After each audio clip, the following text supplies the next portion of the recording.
The flight attendant's voice sliced through the first-class cabin like a blade.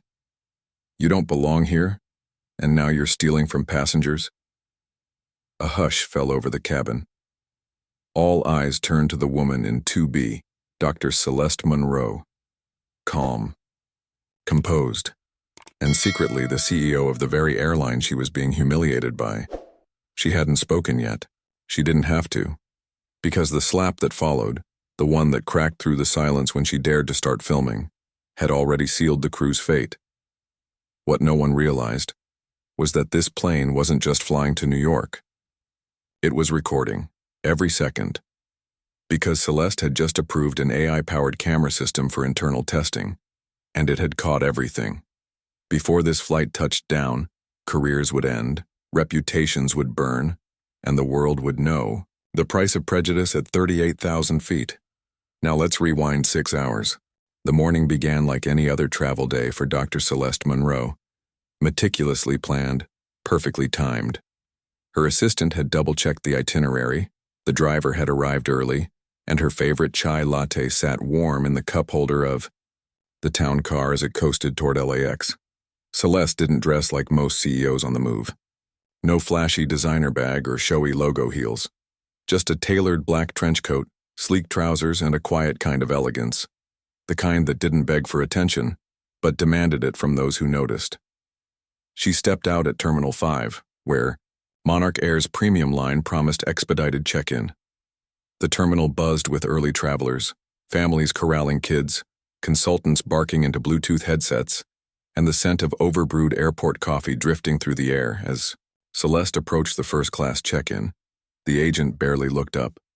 "Economy's around the corner," she said without even glancing. Celeste offered a polite smile. "I'm in first class, flight MA212 to JFK." The agent finally looked up, her brows pinching together slightly as she took the ticket and scanned it. Her eyes darted to Celeste's platinum loyalty card, then back to her face. Her tone shifted. "I see. Dr. Monroe, I'll get you checked in." The delay didn't bother Celeste. She was used to it. There was always that pause when people had to reconcile the image in their head with the reality in front of them. A black woman, in first class. A black woman traveling solo. A black woman with power. Once through security, Celeste headed to the Monarch Air Lounge. Her presence again seemed to trigger discomfort. She was asked twice to confirm her membership, once to show her ID again, despite having her name on the reservation and her member number clearly displayed. She endured it quietly, making mental notes. Monarch Air had recently been flagged for slipping customer satisfaction, particularly among minority travelers. As its new majority shareholder and CEO, news not yet public, Celeste had chosen this flight to experience the service herself. Incognito, first class, coast to coast. At Gate 57, boarding had just begun. As Celeste moved toward the priority lane, a young woman with a Monarch lanyard stepped directly into her path. "I'm sorry, this lane is for first class and Diamond Elite only." "I know," Celeste replied smoothly. "I'm in seat 2B. The gate agent's smile thinned. "Do you mind showing me your boarding pass again?" A white man behind Celeste chuckled. "Must be one of those upgrades," he said to his companion. "They let anyone up here these days." Celeste's jaw didn't tighten. Her hand didn't twitch. But inside, a long, silent fire stirred. She handed over her boarding pass and watched the agent scan it. The green light chirped, verified. The agent's smile returned, falsely chipper. "Enjoy your flight." Celeste stepped through the jet bridge, heart steady but thoughts already racing. The subtle condescension, the casual dismissal. It was all familiar, predictable, but today it wouldn't be dismissed. Because today the person being disrespected has the power to reshape an entire system. As she stepped aboard the Monarch 787, she nodded to the smiling pilot and turned into the first-class cabin. That's when she met her, the flight attendant. Sharp, ponytail, sharper eyes. Name tag read, Trina. "Economy is down the aisle and to the right," Trina said automatically. Barely glancing up, Celeste held her ground. "I'm in 2B. Trina blinked, then scanned the ticket. Her expression didn't change. "Of course," she said, lips tight. "Right this way." Celeste followed, placing her carry-on overhead and settling into her seat. From behind, she heard Trina mutter, "Hope she knows there's no refunds when you're in the wrong seat." Celeste didn't respond. She just smiled to herself. This flight hadn't even left the ground yet. But the turbulence, it had already begun. The Monarch Air Flight MA212 had just begun its slow taxi away from the gate. First class was a sanctuary of hushed tones, ambient lighting, and the scent of hot towels infused with lavender. A row of suited executives tapped quietly on tablets while a couple in seats 1A and 1C clinked glasses in a pre-takeoff toast. But in seat 2B, Dr. Celeste Monroe sat noticeably glassless. Trina, the lead flight attendant, moved down the aisle with mechanical grace, offering champagne and smiles to each passenger, except one. When she reached 2A, the man beside Celeste, she leaned in warmly. "Champagne, Mr. Hughes? We have Laurent Perrier or Veuve Clicquot today." "I'll take the Veuve," he replied, barely looking up. She poured with care, a practiced twist to avoid drips. Then, without even glancing at Celeste, she turned heel and moved on. Celeste waited. 5 seconds. 10. Nothing. She pressed her call button. The small chime lit up above, her seat blinking politely. Trina passed by again, eyes darting anywhere but toward Celeste. Another 5 minutes passed. The chime remained lit, ignored. Celeste didn't need the champagne. That wasn't the point. She needed to confirm what she already suspected. This wasn't carelessness. It was designed. Eventually, another attendant named Eli approached. "Nervous, maybe new? Dr. Monroe, can I help you with something?" he asked softly, his eyes darting toward the galley where Trina was pouring wine. "Yes," Celeste said calmly. "I noticed that I was skipped for champagne service. I'd like a glass, please. Laurent Perrier will be fine." Eli nodded, clearly, unsettled. "Of course, right away." He returned moments later, setting the glass down gently. "I'm sorry for the delay," he said. "We had, inventory confusion." Celeste accepted the glass but noted the lie. The cabin had been fully stocked. She had seen the bottles wheeled out. This wasn't a supply issue. It was something else. Across the aisle, Mr. Hughes leaned in. "Interesting how they skipped you," he said quietly, nodding toward his own nearly empty flute. "I've flown Monarch 20 times this year. Never seen them miss a first class. Poor." Celeste offered a tight smile. "Maybe I blended into the seat too well." He raised his eyebrows but said nothing more. Then came the meal service. Trina returned, her smile back on full display, for everyone else. "To start," she announced, "we have citrus poached shrimp with microgreens or a beetroot carpaccio. For mains, there's the beef tenderloin, the miso-glazed salmon, or the truffle risotto." When she reached Celeste, she didn't offer options. Instead, she handed over a tray with a clamshell-covered plate and said, "We had some meal assignment errors. This is what we have left." Celeste lifted the lid. Inside was a rubbery tray of plain pasta, dry, clumped, and clearly from economy. No garnish, no sides, no explanation. "I pre-selected the salmon when I booked," Celeste said, her voice controlled. She tapped her phone, showing the confirmation. "I also chose the beetroot starter." Trina didn't even glance. "Well, that's not what's loaded today. We can't cater to every special request." Several passengers nearby looked over. This time the injustice was obvious. "You served everyone else their selection," Celeste pointed out. "Only mine has changed." "We serve meals based on availability," Trina said flatly. "And frankly, ma'am, if you wanted something special, you should have flown private." The jab cut through the cabin like a dropped glass. Across the aisle, Mr. Hughes muttered, "Jesus." Celeste didn't flinch. She simply reached into her tote and quietly tapped her phone. The recording started. But what no one knew, including Trina, was that they weren't the only ones documenting what was happening. 3 rows behind, a teenage passenger with a YouTube vlog account had already begun filming. He'd caught Trina's sneer, her tone, and the tray of leftover food dumped in front of Celeste. And he had no idea that the woman being mistreated was the soon-to-be-announced CEO of Monarch Air. His caption? Already written. Racist flight. Attendant humiliates first-class passenger. You won't believe who she really is. The clip would hit social media before the wheels even touched the ground. And Monarch Air's reckoning had already begun. 30,000 feet above the Atlantic, the air inside Monarch Air Flight MA212 felt denser than the pressurized cabin allowed. Dr. Celeste Monroe, still seated calmly in 2B, had eaten exactly 3 bites of her cold, downgraded meal. Her camera, app still ran silently in the background, capturing every dismissive glance, every clipped word, every carefully masked slight. But then, something shifted. She heard hushed whispers up front, behind the galley curtain. Then a flash of movement. Trina emerged with a purposeful stride, her lips tight, eyes sharper than before. This time she wasn't carrying a tray. She was carrying an accusation. "Ma'am?" Trina said, voice elevated just enough to draw attention. "I'm going to need you to hand over your phone." Celeste blinked once. "Excuse me?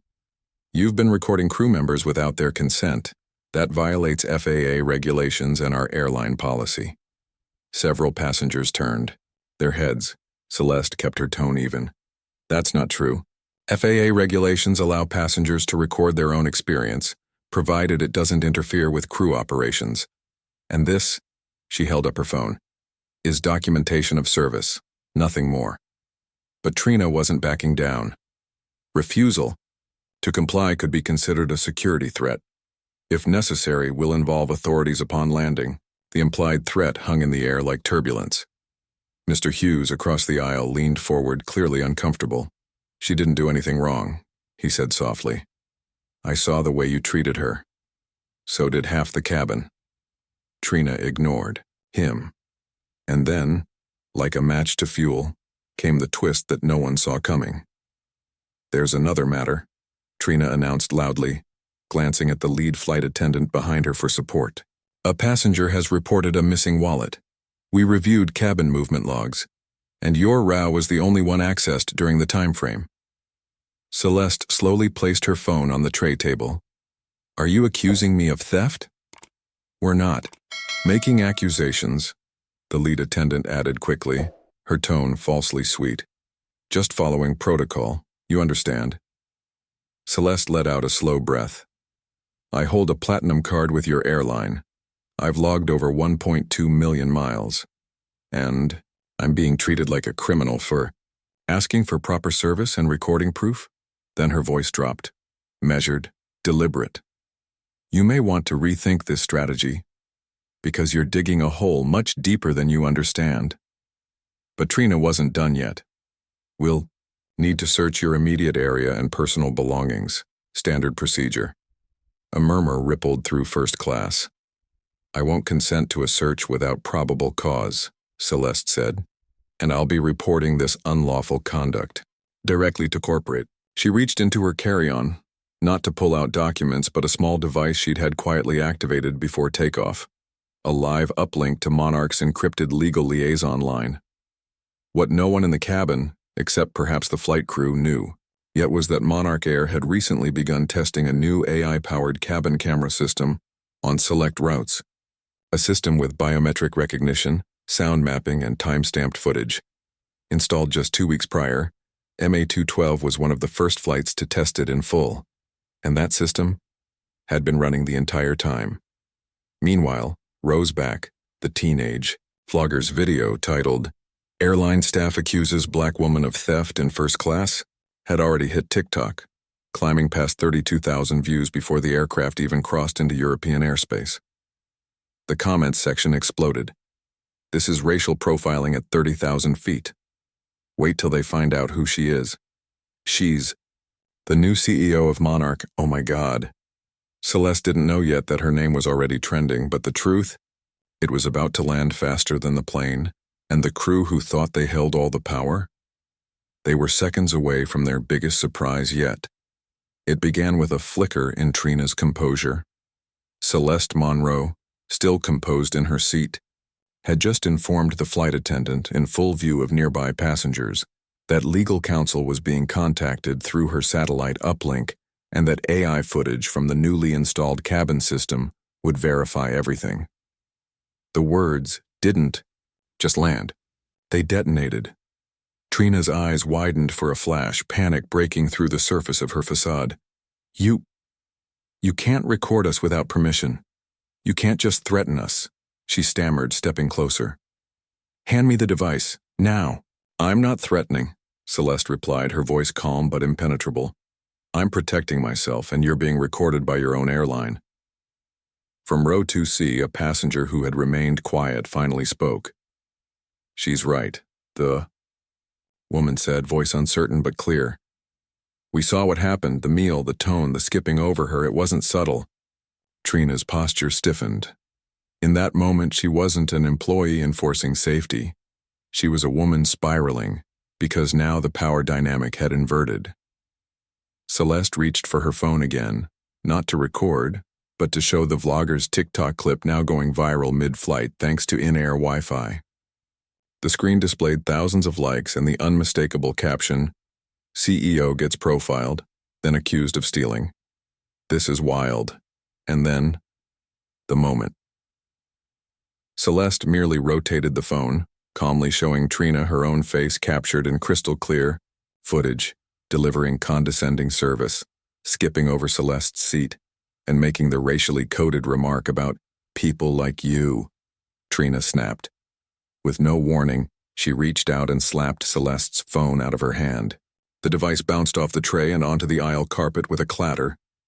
But her hand didn't stop there. A second slap, a sharp, humiliating strike, landed across Celeste's cheek. The sound cracked through the cabin like a thunderclap. The gasps were immediate, audible, devastating. First class froze. Seatbelts creaked as passengers turned. One woman shrieked. Mr. Hughes dropped his champagne flute. Even the pilot's voice crackled onto the intercom mid-sentence before abruptly cutting off. The look on Celeste's face didn't change. No outrage, no shock, just calm. As if she had been prepared for this exact moment. The lead flight attendant rushed over, her face pale. What happened? She attacked me, Trina said breathlessly. She tried to hit me. She was filming everything. I felt threatened. But even as she said it, her eyes betrayed the truth.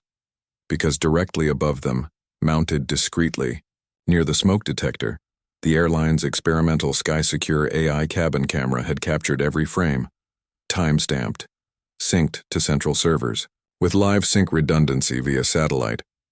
Ms. Monroe, do you require medical attention?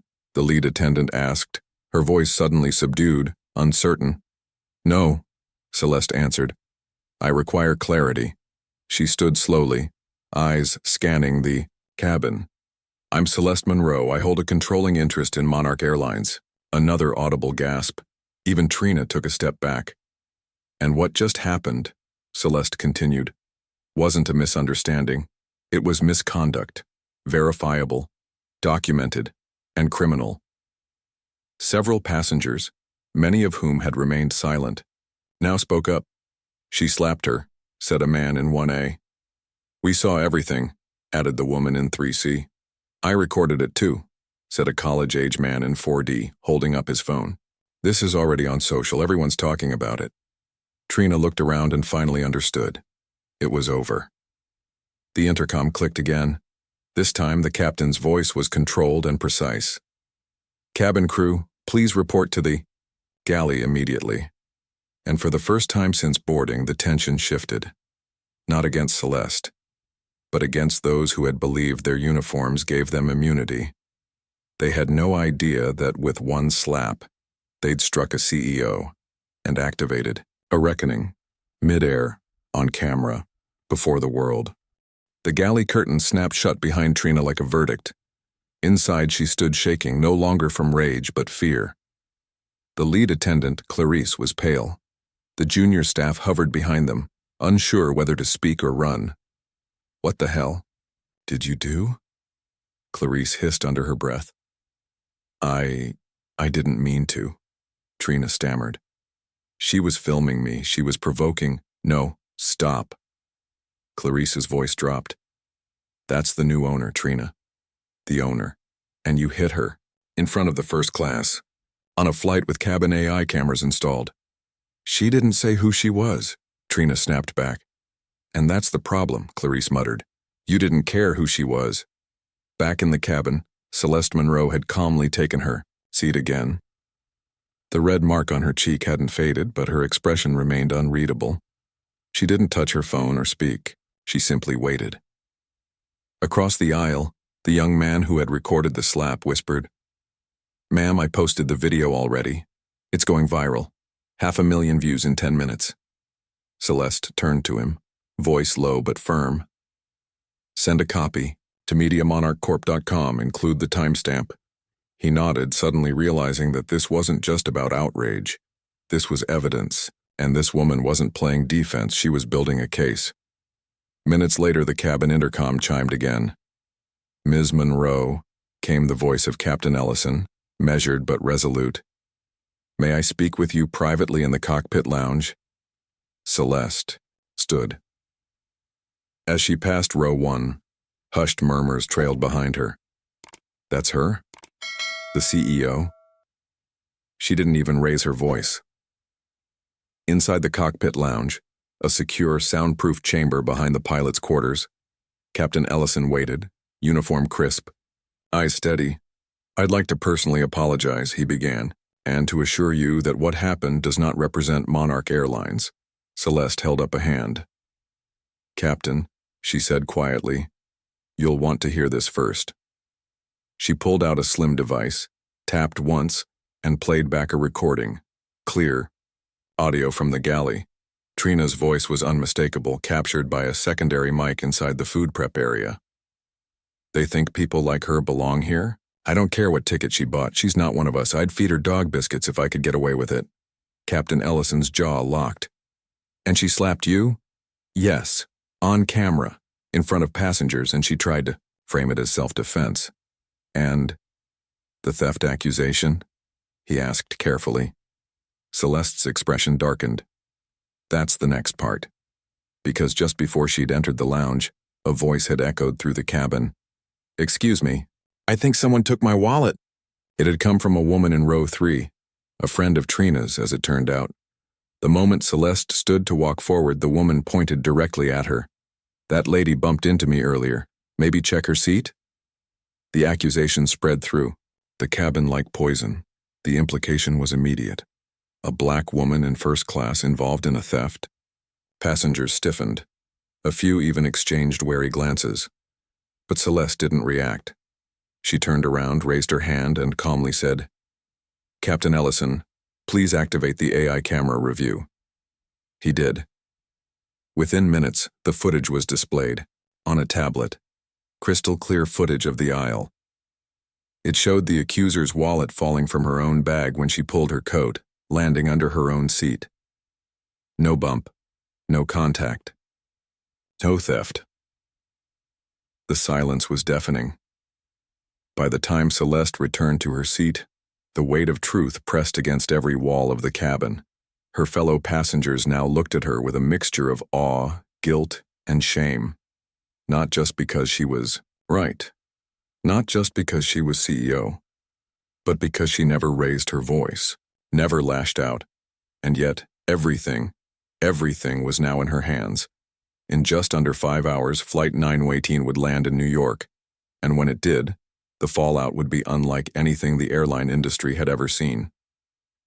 The flight was now halfway over, but the cabin felt like it had entered a pressure chamber. No turbulence shook the plane, but tension coursed through every row like static. The silence from the galley was louder than any engine hum. Trina hadn't reappeared since the slap. Clarice paced inside the narrow corridor, whispering furiously into her headset. The younger crew avoided eye contact entirely. They knew, everyone knew, but no one had any idea how bad it was about to get. Because while the crew scrambled for damage control, the internet had already taken off. The video of Trina slapping Celeste had been uploaded anonymously to multiple platforms. In just under an hour, it was trending on X, Instagram, and even TikTok under hashtags like slapped the CEO and Monarch meltdown. The audio of the racist remark in the galley had leaked too likely from another passenger who overheard it. A private clip of Trina saying she'd served dog biscuits had just been played on a national news segment mid-flight. Celeste's assistant, already notified back in New York, had briefed the Monarch Airlines board. Screenshots of the cabin footage, still unreleased officially, were now in the hands of legal PR and HR. And sitting calmly in seat 2A, Celeste Monroe was updating her notes. When Clarice finally emerged, her demeanor had shifted from damage, control to desperation. She crouched beside Celeste's seat, her voice trembling despite the forced professionalism. "Ms. Monroe," she began, "I want to extend my sincerest apology on behalf of the crew. What happened is unacceptable and—" "Stop," Celeste interrupted, not unkindly but with the clarity of a woman used to command. "You're not just a flight attendant, Clarice. You're the lead. Everything that happened here happened under your supervision." Clarice swallowed hard. "I didn't know Trina would—" "Did you stop her from humiliating me before the slap?" Celeste asked. "Did you intervene when I was served economy leftovers? Did you step in when I was skipped for champagne? Or when I waited 20 minutes? For water?" Clarice was silent. "That's what I thought." Just then, another flight attendant, a younger man named Jorge, quietly approached. "Ma'am," he said to Celeste nervously, I just wanted to say I'm sorry. I should have stepped in sooner. What they did wasn't just wrong, it was cruel. I've worked with Trina before. This isn't new." Celeste turned to him, meeting his eyes. And yet, it kept happening. "No," he whispered. "But if you're going to change this airline, I want to be part of that, for real." For the first time on that flight, Celeste allowed a faint smile. "Thank you for your honesty. That's more than your supervisors have managed." Across the aisle, several passengers had begun filming again, not out of spectacle, but reverence. The atmosphere had shifted. This wasn't just a confrontation anymore, it was a reckoning. Suddenly the intercom chimed again. "Ladies and gentlemen," Captain Ellison's voice echoed, calm but clearly tense.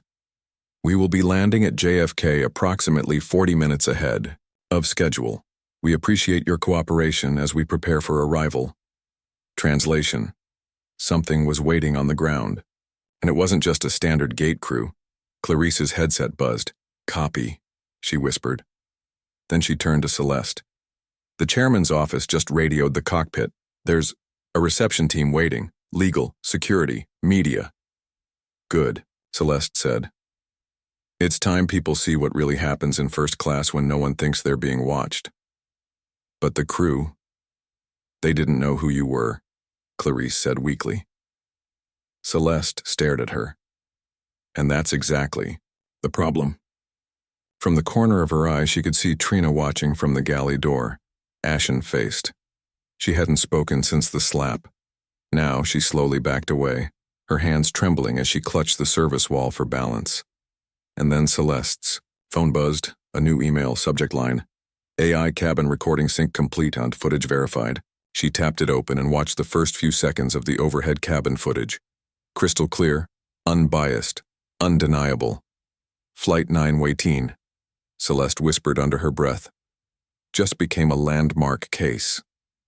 The sky hadn't fallen, but it was about to crash down on everyone who thought power came with a uniform instead of accountability.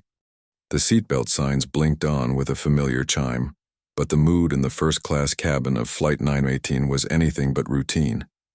Everyone had heard the captain's earlier message. Everyone knew something or someone was waiting when they touched down. And while the crew went through the motions of landing prep, their eyes flicked constantly toward 2A, toward the woman they had humiliated, assaulted, and now feared. Celeste Monroe, however, sat composed, phone in hand.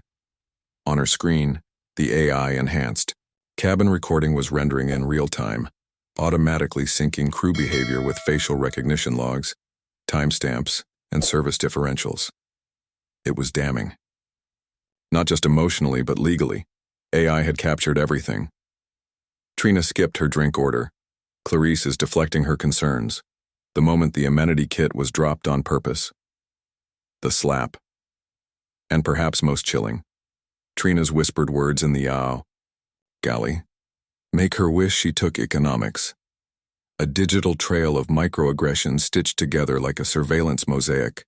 Not up for debate, not her word versus theirs. Fact. At 9,000 feet, a new kind of turbulence rocked the crew, not from air currents, but the crashing realization that their every action had been seen, recorded, and cross-validated by AI. And then came the twist they didn't expect. Just before final descent, a commotion stirred near row 4. A middle-aged man in a bomber jacket sitting 2 rows behind Celeste suddenly stood and began filming with his phone. I was going to wait till we landed, he said, loud enough for the cabin to hear. But people need to see this in real time. He turned to Celeste. Ma'am, I've been filming since they served you that garbage tray. I couldn't believe it. I just uploaded the full video to TikTok. It's already got 1.8 million views. And climbing. Clarice paled. Trina froze mid-step. Someone gasped audibly. Celeste blinked. You recorded it? Everything. He nodded. And I added commentary. I said, this is what discrimination in first class looks like in 2025. And they have no idea who she is. The cabin buzzed like a lit fuse. Within seconds, notifications lit up across passengers' phones. And Flight 918 was now trending in real time. Then an even more explosive twist detonated. An announcement came through the cabin intercom, but not from the cockpit. A calm male voice said, Attention all passengers and crew. This is Agent Rowe from the TSA and Federal Aviation Investigations Unit. We have received cabin footage and social media reports concerning an onboard incident. Upon landing, all crew are to remain in place. Do not disembark, unless escorted. Clarice's legs gave out slightly. Trina sat down hard in the galley jump seat, her hands shaking so violently she spilled a tray of unused coffee stirrers. The passengers murmured, staring at Celeste like a living headline.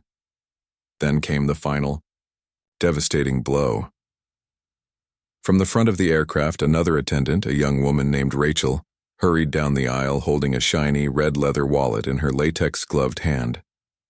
I found this behind the drinks cart, she announced nervously. It was slipped between the bin and the side panel. The businessman across from Celeste leaned forward. Wait, isn't that the wallet that got reported stolen? Clarice turned white. Earlier in the flight, Trina had falsely accused Celeste of stealing a passenger's wallet, a last-ditch act of retaliation that until now hadn't gone public. But Rachel continued. It has lipstick smudges on it, the same shade Trina wore, and the last name on the ID is Moreno, her mother's maiden name. Clarice's head snapped toward the galley. Trina didn't even try to deny it. Too late.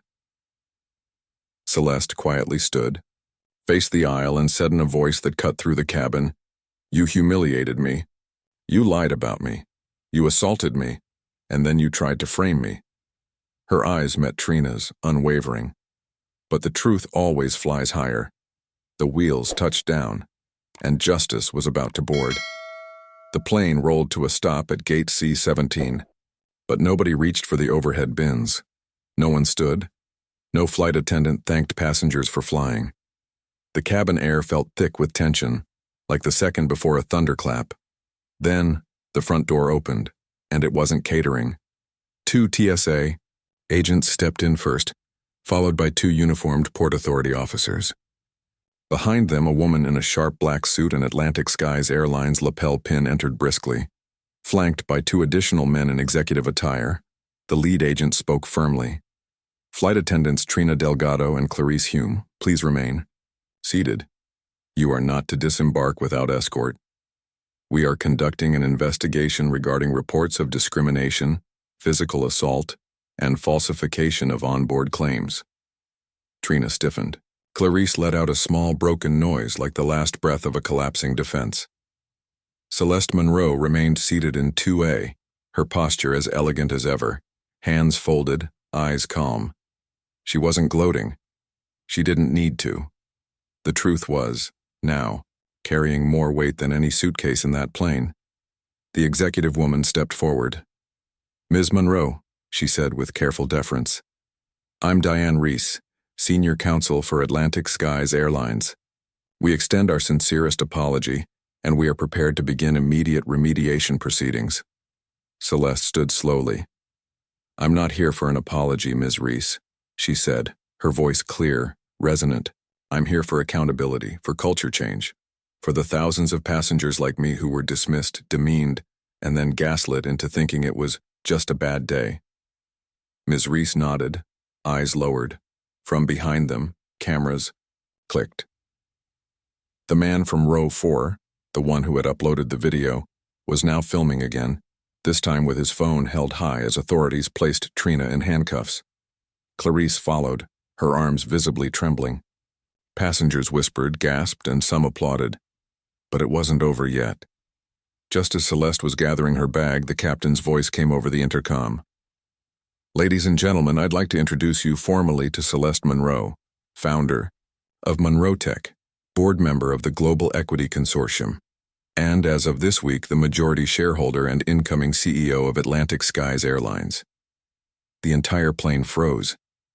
Even the cops stopped moving for a moment. Celeste met the passengers' stunned gazes. Then in a slow, controlled motion, she reached into her bag, pulled out a tablet, and opened a prepared statement. "This isn't about revenge," she began, stepping into the aisle. "It's about revealing a system that has quietly allowed this kind of abuse to happen over and over again. Today, I'm not just your fellow passenger. I'm the person responsible for ensuring that what happened on Flight 918 never happens again." Her voice didn't rise, but it hit like a verdict. "Effective immediately," she continued, turning to face the cabin crew still standing. "Atlantic Skies will implement a zero-tolerance policy for discriminatory conduct. We're deploying AI-assisted cabin oversight on all international routes, and we're opening a protected whistleblower channel for staff and passengers alike. Silence will no longer be the safest option." Then came the final blow. She tapped the screen and held it up. On it was live security feed footage from the onboard AI system, displaying in 4K clarity the exact moment Trina slapped her. No one could speak. No one needed to. The truth had already flown higher than any of them. Outside the aircraft, news crews waited. Inside, every passenger watched history unfold in real time. As Celeste stepped off Flight 918, flanked not by security but by company executives, she glanced back one final time. Then she said the words that would be quoted in headlines around the world. "You tried to drag me down at 37,000 feet, but all you did was give me a higher altitude to rise from." 3 months after the incident on Flight 918, Atlantic Skies Airlines was no longer the same company. The slap heard around the cabin had ignited a revolution, one that transcended headlines, and became case study material for corporate ethics, DEI reform, and crisis management worldwide. Celeste Monroe, once a silent passenger, now stood as the unapologetic architect of change. Under her leadership, AI cabin monitoring was expanded across all major flights. Discrimination reports rose briefly, not because incidents increased, but because, for the first time, people believed they'd be heard. Staff diversity surged. Internal whistleblower protections became industry-leading. But the most telling change wasn't found in policy memos or board meetings. It was in the quiet confidence of a young black woman stepping into 1A and being offered champagne before she had to ask. Celeste once said, "True equity isn't about fixing PR, it's about dismantling silence." She didn't just reclaim her dignity, she rewrote the altitude of what justice can look like when power listens. What would you have done in her seat? Drop a comment below.